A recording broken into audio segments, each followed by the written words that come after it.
اللهم صل وسلم وبارك عليه. وقد أنا للقلم أن يحط ما حركته فيه الأنامل مما استفاده الفهم من صفات هذا العبد المعروف الكامل وشمائل التي هي أحسن الشمائل. وهنا حدثنا عن مثبت ما بلغ إلينا في شأن هذا الحبيب من أخبار وآثار.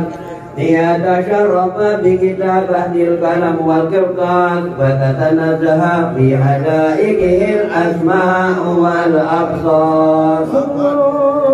وقد بلغنا بالأحاديث المشهورة أن أول شيء خلقه الله هو النور المودع في هذه السورة. فنور هذا الحبيب أول مخلوق برز